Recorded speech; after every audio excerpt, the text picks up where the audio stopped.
नमस्ते दोस्तों, आप सभी का स्वागत है आपके पसंदीदा कार्टून चैनल अनटोल्ड स्टोरीज पर।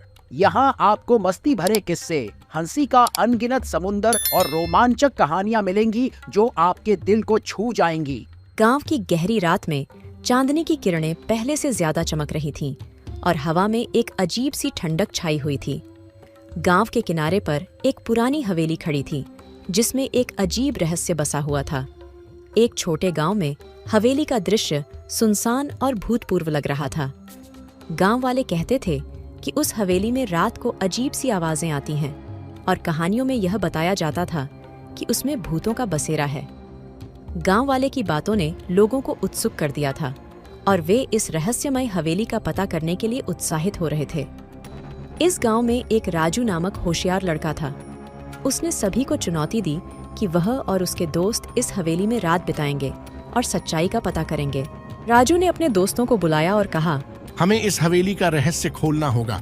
हम रात को यहाँ रहेंगे और देखेंगे कि क्या सचमुच यहाँ कुछ हो रहा है। रात का समय आया और राजू अपने दोस्तों के साथ हवेली की ओर बढ़ा। वे चुपचाप हवेली में घुसे, जैसे कि कोई खौफनाक राजा ने उन्हें बुलाया हो। हवेली के बाहर से सुनसानी सुनाई दे रही थी, लेकिन अंदर के कमरों से कुछ रहस्यमय आवाजें आ रही थीं। राजू ने एक पुराने कमरे की ओर बढ़ते हुए एक बुटवाले का दरवाजा खोला। दरवाजे को खोलते ही कुछ अजीब दृश्यों ने उन्हें चौंका दिया। बुटवाला एक पुराने समय की छाया में खड़ा था और वह एक अजीब सी किताब पढ़ रहा था। बुटवाला के चेहरे पर एक अजीब सी हंसी थी, जैसे कि वह किसी बड़े रहस्य का धारी हो।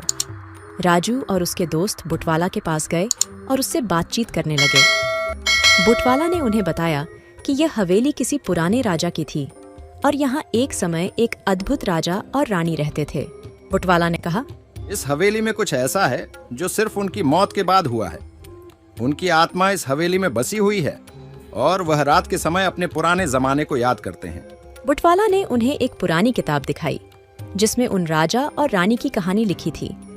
उसके बताने पर राजू और उसके दोस्त विचारशील हो गए और उन्होंने तय किया कि उन्हें राजा रानी की आत्मा को शांति देने का कार्य करना है।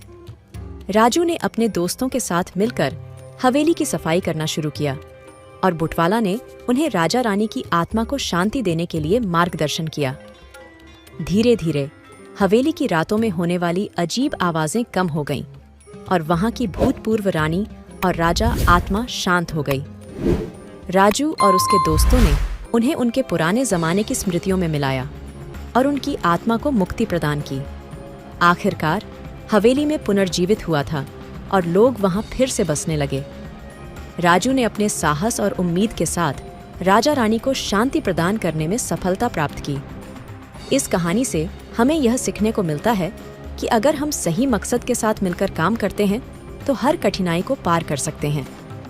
राजू ने अपनी साहस, विवेक और सहानुभूति की मदद से रहस्यमय हवेली का रहस्य सुलझाया और उसे फिर से जीवन से भर दिया।